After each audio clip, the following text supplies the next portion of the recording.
Marc Gégé, aux Assises de l'innovation, vous avez abordé le sujet des innovations inclusives.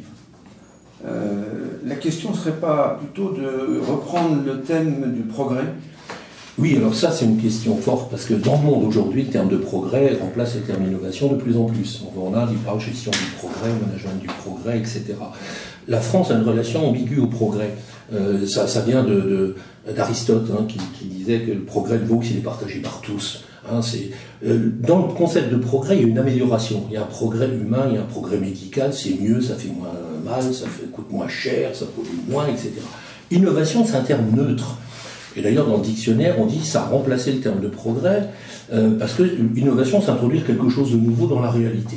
Mais nouveau, ça peut être un nouvel impôt aussi, une nouvelle maladie, un nouvel emmerdement. Le nouveau n'est pas orienté, c'est nouveau. Hein, ça vient de sortir. Si c'est pas bien, les gens ils se replient vers l'ancien. Ce qu'ils veulent, ils ne veulent pas de l'innovation en tant que telle, ils veulent du mieux pour eux. Et ça s'appelle progrès.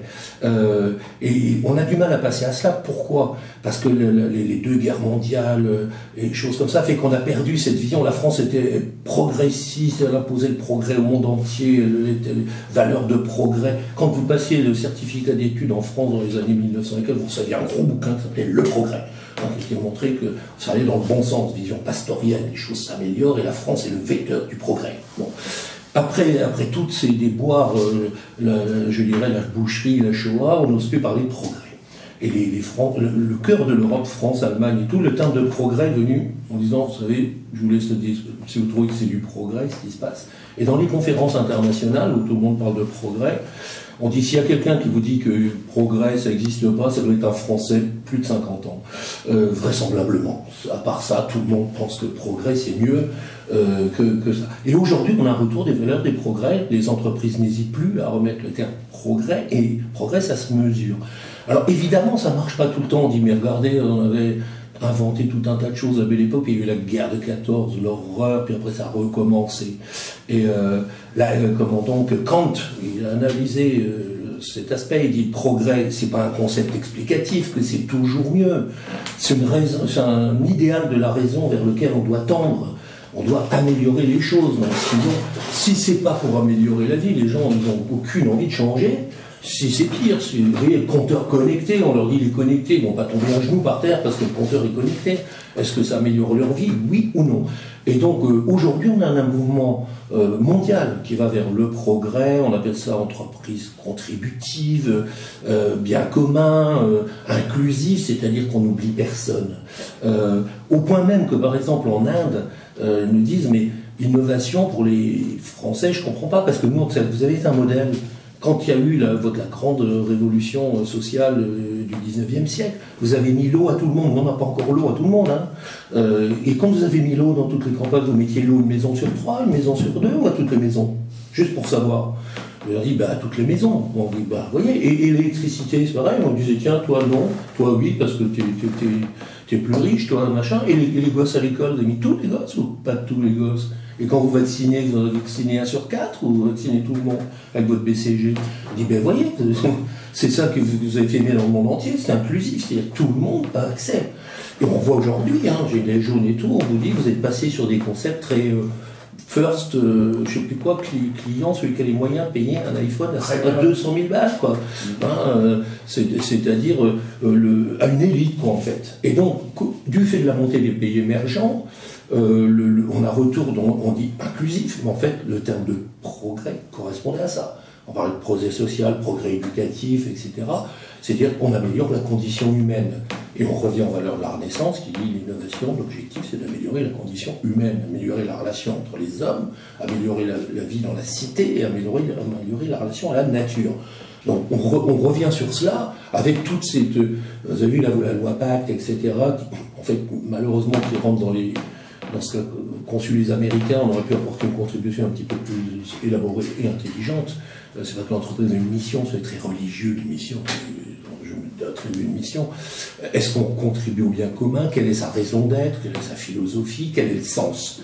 Et aujourd'hui, le sens envahit tout. Vous voyez, quand Cédric Villani fait son rapport sur l'intelligence artificielle, il intitule « Quel sens donner à l'intelligence artificielle ?» C'est la technologie, pourquoi? La technologie, pour qui? Et qu'est-ce que l'on veut faire avec? Et donc c'est en ça que cet aspect innovation-progrès, moi j'avais fait un petit article là-dessus, j'ai content, j'ai effectivement au sujet du bac.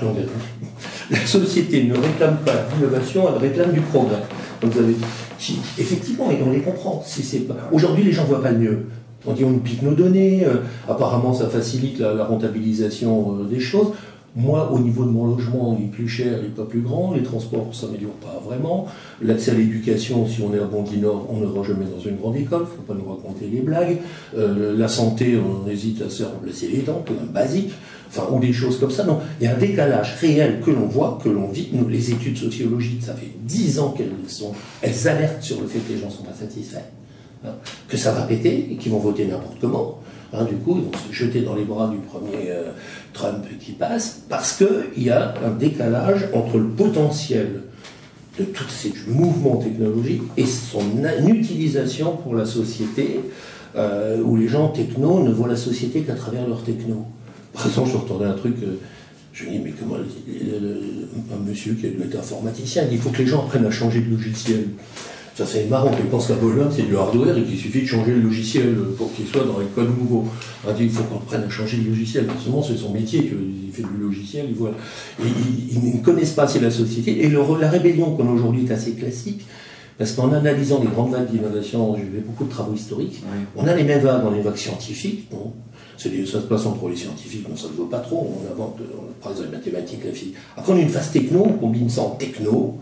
Alors les technologues sont vachement contents, mais les autres, ils ont un peu la pétoche aussi, parce que Big Data, ça peut être Big Brother, d'ailleurs c'est Big Brother, par la même occasion. La techno est neutre. Et enfin, dans le mouvement, le choc avec la société reprend la main. Et on a une synthèse qui est plus humaniste. Et quand vous vous éloignez des grandes vagues d'innovation, on retient de ça, c'est beau, c'est le siècle de Périclès, c'est la Renaissance, c'est la belle époque, c'est les 30 glorieuses, et ça pète quoi. Là on est dans la phase que moi j'appelle techno-chiante, hein, parce que j'ai entendu le terme dans une conférence en plus techno-chiant à la française, avec des gens, hein, dans une conférence d'un célèbre scientifique, si vous voulez, qui fait que ça frictionne. Mais je dirais que ça frictionne un peu comme d'habitude, si vous êtes dans le regard sociologique. Par exemple, à la belle époque, quand on avait tout arrivé, l'électricité, le téléphone automobile, l'aéronautique, l'enregistrement, enfin, incroyable. Il a fallu créer des structures. Par exemple, c'est le moment où se créent les coopératives, les mutuelles, les fédérations, l'association de loi de 1901 qui était indispensable. Et c'est pas bien passé au début. L'État, enfin, on disait c'est un coup de poignard dans le dos de l'État. Tout le monde va faire ce qu'il veut sur le terrain de l'État. Il y aurait des écoles, des dispensaires. Bon, mais s'il n'y avait pas eu ces organisations-là qui ont porté en fait les acquis du progrès sur les territoires, il n'y aurait jamais eu de belle époque. Et ça restait très constant. Et aujourd'hui, la montée de l'économie sociale et solidaire, c'est pas une blague. Sans ça, ça nous pète à la gueule. Hein, c'est-à-dire que ce que vous voyez, à savoir 1%, ça attribue les choses. Il faut aller répondre ça, et ça, c'est le rôle. Et il y a eu la même chose à la Renaissance, hein, c'est-à-dire que, sinon, évidemment, il y a quelques-uns qui ont leurs outils, ça leur suffit, et c'est ceux-là qui vont. Le crédit agricole, c'est créé par des agriculteurs qui créent leur propre pain. Et cette économie-là, aujourd'hui, par exemple. Le système coopératif.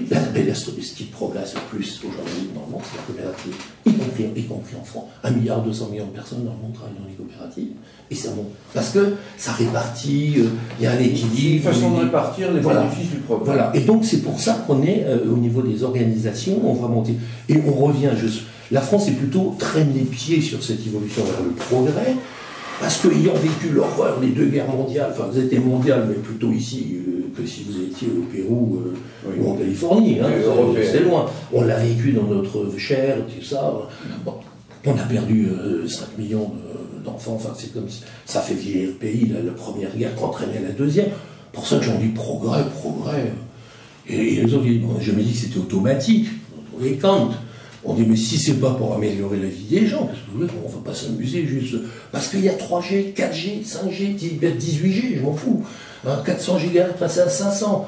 Les gens, ils vont pas rêver la nuit d'un wireless access protocol, d'un processus UMTS ou du cloud. Enfin, ils rêvent d'une vie meilleure. Or, le fait que ça va servir à la vie meilleure, aujourd'hui, il y a un grand doute. Et nous, chez l'Académie des Technos, on est très conscients de ça. L'innovation, c'est 20% de techno. Le dernier rapport, le reste, c'est du droit, c'est de la sociologie, c'est des choses comme ça. Parce que la techno, vous prenez un avion, l'avion, il va lâcher des bombes, où on est des touristes.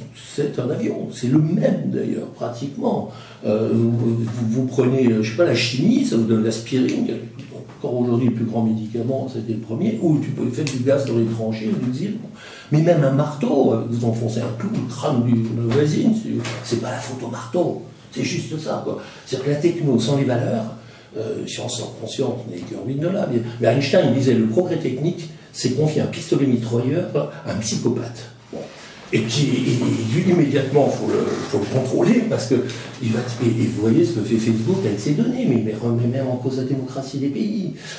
C'est bon. Donc voilà pourquoi, pour moi, reparler de progrès plutôt qu'innovation, et Cédric, à Lyon, Cédric Villani, qui a été professeur à Lyon de mathématiques initialement, le journal de Lyon s'appelle Le Progrès de Lyon, parce qu'il est né dans cette période hyper progressiste. Et en faisant une conférence au musée des Confluences sur peut-on encore croire au progrès? Mais il n'y a que les Français qui se posent la question. Si c'est pas du progrès, on s'en fout. Plus simplement que ça. Et du coup, on idéalise le passé à l'ancienne méthode d'autrefois. Aujourd'hui, faites une pub, vous mettez ancien, ça marche mieux que nouveau. C'est-à-dire qu'on comprendrait que. Et moi, j'ai vécu une réunion avec EDF avant qu'ils lancent l'INTI. Ils ont dit on va faire un compteur connecté. Tout le monde va le vouloir, toutes les villes vont vouloir être on va faire la queue, on verra que. C'est exactement le contraire, les mères des filles en disant enlevez-nous ça et tout. Ils ne comprenaient pas que le seul fait, connecté, je dis, mais je m'en fous. Pourquoi vous le connectez? Pour me contrôler, ça sur la télé la nuit, pour faire payer plus cher. Enfin, et donc voilà, on est dans cette période-là. À mon avis, ils vont sortir à mieux, parce que c'est une confrontation. Vous voyez, là, tout le monde discute avec tout le monde, enfin, ça tire dans tous les coins. C'est une réaction assez classique. On a eu au début des années 1900 des gens qui défilaient dans la rue aussi contre les choses, ils étaient contre l'électricité, les députés étaient contre. Ah mais j'ai les textes, en disant oui, on va. Enfin, on a électrocuté pas mal de monde au passage aussi parce qu'il fallait maîtriser la techno. Enfin voilà, sur cet aspect progrès, moi je pense qu'il faut aller résolument, et je le vois parce que j'ai la chance d'aller donner des cours en Chine, en Inde, enfin dans d'autres pays, où les gens me parlent parce qu'ils n'ont pas connu ce traumatisme où on avait une belle époque, on avait les deux pays les plus prétentieux du monde, nous avec nos lumières, les Allemands avec leurs philosophes. On a été capable de faire 5 ans sans un cessez-le-feu, en tuant 5 000 personnes, on ne sachant toujours pas pourquoi d'ailleurs, parce qu'à la fin l'empereur allemand a dit « ça habe ich nicht gewollt », j'ai pas voulu ça, mais vous non plus, on a fait ça. On a été pété de thunes, comme diraient les gamins, on avait la techno, on coopérait sur tout, pour arriver il y avait même une commission permanente pour gérer l'affaire de la Lorraine, enfin des gens. Et donc, on a toujours une inquiétude à un moment donné si les valeurs ne sont pas là. En ce moment, on a une crise des valeurs, crise de confiance, répartition des richesses, rôle que joue chacun, reconnaissance, etc. On a une révolte de la base. Bon, peut-être qu'on évolue que par des révolutions aussi. Mais enfin voilà, personne dans la rue diffuse en disant je veux plus de start-up ou j'ai pas cette digitale. Enfin, j'ai pas remarqué, je l'ai pas entendu en tout cas. Il rappelle qu'il y a des gens où. Et donc on passe ce qu'on appelle passer d'une approche technocentrique à human-centrique. Dans l'un, on dit le bonhomme doit changer parce que c'est digital et on met des robots en face et dit qu'il est meilleur que vous. Dans l'autre, personne au milieu, les technologies convergent et on appelle ça une synthèse créative. Et on fait des choses pour les gens. Cœur artificiel, faire voir des aveugles et des sens, un système qui améliore la vie des gens de façon évidente. Voilà. J'en ai fini sur cette point, une innovation et le progrès.